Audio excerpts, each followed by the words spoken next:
अस्सलाम वालेकुम दोस्तों, वेलकम टू मेरी स्टफ यूट्यूब चैनल। दोस्तों, आज की मेरी video career job 1737 assistant manager mathematics के टेस्ट पैटर्न के बारे में है। उससे पहले आपसे रिक्वेस्ट है कि हमारे चैनल पे नए हैं तो चैनल को सब्सक्राइब कर दें और साथ बेल आइकन को प्रेस कर लें ताकि इस तरह की इंफॉर्मेटिव वीडियोस आपको मिलती रहें। तो आज इसके कंप्लीट पेपर पैटर्न के बारे में डिस्कस कर लेते हैं। तो चलते हैं दोस्तों वीडियो की तरफ। तो सबसे पहले असिस्टेंट मैनेजर मैथमेटिक्स के पेपर की डिस्ट्रीब्यूशन हम देख लेते हैं कि इसमें कितने मार्क्स होंगे और पेपर पैटर्न क्या होगा। तो इसमें आपके पास टोटल 8 क्वेश्चंस होंगे और पेपर आपके पास सब्जेक्टिव टाइप होगा। मार्क्स इसके टोटल 100 होंगे और हर क्वेश्चन में ए और बी पार्ट होगा। तो ये इसकी मार्क्स डिस्ट्रीब्यूशन है और पेपर सैम्पल है कि ये सब्जेक्टिव है, ऑब्जेक्टिव बिल्कुल भी नहीं होगा इसमें। अब पेपर पैटर्न मुकम्मल देख लेते हैं कंप्लीट कि इसके क्वेश्चंस कहाँ से आते हैं और किस बुक को आपको फॉलो करना पड़ेगा। तो इसकी कंप्लीट डिटेल्स आप देख सकते हैं। तो सबसे पहले आपको नज़र आ रहा है कि वेक्टर एनालिसिस जो बीएसई में आप जी.आर. भट्टी की पढ़ते हैं या कोई भी किसी बुक की किसी भी ऑथर की बुक ले लें आप, तो उसका जो चैप्टर नंबर 3 और 4 है, चैप्टर नंबर 3 कैलकुलस है और 4 उसका जो चैप्टर है वो कर्ल, ग्रेडियंट और इस तरह के टॉपिक्स के बारे में है। तो वो उसमें जो मोस्ट इम्पोर्टेंट देखे गए हैं पास्ट पेपर में, जो रिपीटेड क्वेश्चंस वो देखे गए हैं, वो हैं आपके पास डायरेक्शनल डेरिवेटिव एंड एक हमें ग्रेडियंट फंक्शन गिवन होता है डेल फाई, तो उसकी हेल्प से हम फाइंड करते हैं स्केलर फंक्शन। ठीक है ना, हमें डेल ऑफ फाई गिवन होता है तो इसके थ्रू हम फाइंड करते हैं स्केलर फंक्शन। ठीक है, यहाँ पर ये ग्रेडियंट वाला फार्मूला लगा कर इधर से पूरा प्रोसीजर करके इंटीग्रेट करके हम डेल फाई फाइंड कर लेते हैं। ठीक है, तो यहाँ पर इसके रेलेवेंट एक क्वेश्चन आता है। ठीक है जी, पास्ट पेपर में देखा गया है। और डायरेक्शनल डेरिवेटिव हमें फाइंड करने के लिए कहा जाता है तो इसका फार्मूला होता है D phi over D S.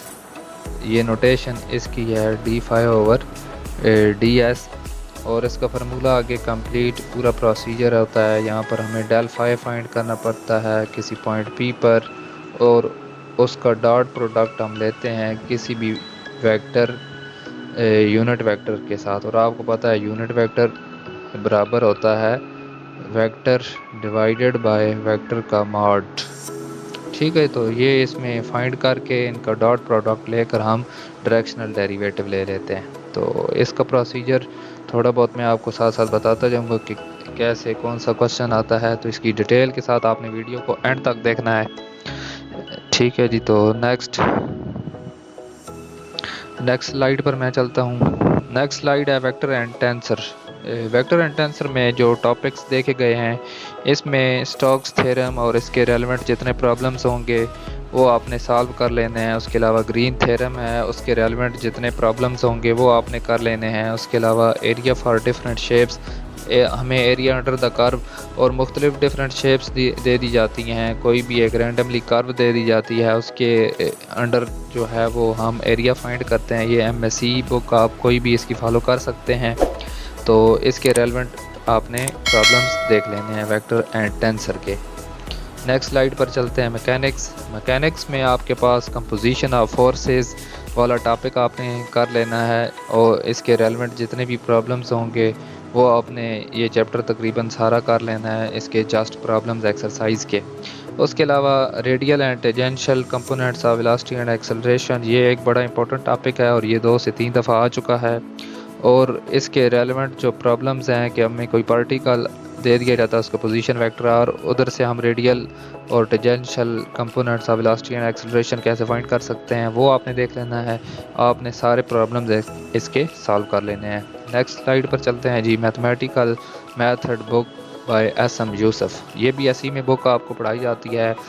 ठीक है जी, उसमें आप चैप्टर नंबर 9 और चैप्टर नंबर 10 आपने सॉल्व कर लेना है। Chapter number 9 ordinary differential equation के बारे में है और मुख्तलिफ इक्वेशंस को वहाँ पर डील किया गया है। क्लैरेट्स इक्वेशन को, बर्नौली इक्वेशन को, इनके रेलेवेंट उनको सॉल्व करने का सारा प्रोसीजर आपको पता होना चाहिए। एग्जैक्ट नॉन एग्जैक्ट इक्वेशंस उसमें आपने सॉल्व कर लेनी है।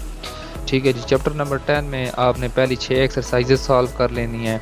पहली 6 एक्सरसाइज। अगर चैप्टर 10 पूरा कर लेते हैं तो इसमें पार्शियल डिफरेंशियल इक्वेशन का टॉपिक भी कवर हो जाता है कि उन इक्वेशंस को कैसे सॉल्व किया जाता है, स्प्रिंग की इक्वेशन को कैसे डील किया जाता है।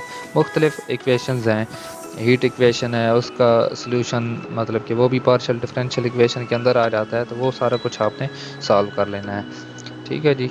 उसके अलावा यूसी मेथड 10.3 एक्सरसाइज ये आपने अच्छी तरीके से करनी है, 10.2 भी अच्छी तरीके से करनी है। इनके रेलेवेंट प्रॉब्लम्स पास्ट पेपर में रिपीट हो चुके हैं, तो ये आपने सॉल्व कर लेना है। नेक्स्ट है numerical analysis, Newton Raphson method, trapezoidal rule, उसके अलावा Simpson rule, forward backward interpolation आपने कर लेनी है। उसके अलावा false position method and Gauss Jacobi method and Gauss Seidel method ये आपने दोनों सॉल्व कर लेने हैं। उसके अलावा ये कंप्लीट डिटेल आपके सामने दी हुई है। इन मेथड्स के रेलेवेंट आपने प्रॉब्लम्स की प्रैक्टिस कर लेनी है और इनका फार्मूला आपने जहन में रखना है ताकि उसमें वैल्यूज़ पुट कर लें। ठीक है, तो न्यूमेरिकल एनालिसिस में ये चीज़ें ज़्यादातर देखी गई हैं। और न्यूटन राफसन मेथड ये तो बहुत दफ़ा रिपीट हो चुका है, इसको आपने अच्छे तरीके से करना है सॉल्व। इसके रेलेवेंट जितने भी प्रॉब्लम्स हैं वो आपने सॉल्व करने हैं। किसी में एक्स नॉट नहीं दिया होता तो उसको कैसे सॉल्व करना है, एक्स नॉट जिसमें दे दिया जाता है उसको कैसे सॉल्व करना है, ये सारे प्रॉब्लम्स आपने देख लेने हैं। नेक्स्ट स्लाइड में जो लास्ट स्लाइड है ये फोरियर ट्रांसफॉर्म के रेलेवेंट प्रॉब्लम, एक फंक्शन दे दिया जाता है और कहा जाता है कि इसकी फोरियर ट्रांसफॉर्म फाइंड करें। तो फोरियर ट्रांसफॉर्म फंक्शन के लिए 2 से 3 स्टेप्स होंगे, वो आपने करके इसको फोरियर ट्रांसफॉर्म में लेकर जाना है होगा फंक्शन को, तो वो आपने इस तरीके से सॉल्व करना है। बाकी पार्शियल डिफरेंशियल इक्वेशंस को सॉल्व करने के मेथड 2-3 होते हैं, आप जिस मेथड से मर्जी है सॉल्व कर लें। अगर वो हमें बाउंड कर दिया जाता है कि सेपरेशन ऑफ वेरिएबल के थ्रू सॉल्व करें तो फिर हमने उस तरीके से सॉल्व करना है। ऑर्डिनरी डिफरेंशियल इक्वेशंस इनके भी रेलेवेंट जो प्रॉब्लम्स होंगे, बस सॉल्व करने का तरीका हमें पता होना चाहिए। पार्शियल डिफरेंशियल इक्वेशन और ऑर्डिनरी डिफरेंशियल, पार्शियल में आपको पता है पार्शियल डेरिवेटिव्स को सॉल्व करना होगा, उनका सल्यूशन लेकर आना पड़ेगा जिस वेरिएबल के रिस्पेक्ट से। और ऑर्डिनरी डिफरेंशियल इक्वेशन में भी dy/dx उसके रेलेवेंट मींस के उनको सॉल्व करना होगा, सल्यूशन हमें चाहिए होंगे। तो 10वां चैप्टर मेथड की बुक आप कंप्लीट कर लेंगे तो इसमें आपको कोई मसला नहीं होगा। उसके अलावा 9th चैप्टर कंप्लीट कर लेंगे पार्शियल वाला, उसमें कवर हो जाएगा। तो ये सारे चैप्टर्स इस तरीके से आपके पास सॉल्व हो जाएंगे। आई होप सो वीडियो आपको अच्छी लगी है तो वीडियो को लाइक कर दें और अपने दोस्तों तक शेयर कर दें ताकि आपका टेस्ट अच्छी तरीके से सॉल्व हो सके। दुआओं में याद रखिएगा। आज के लिए इतना ही। अल्लाह हाफिज़।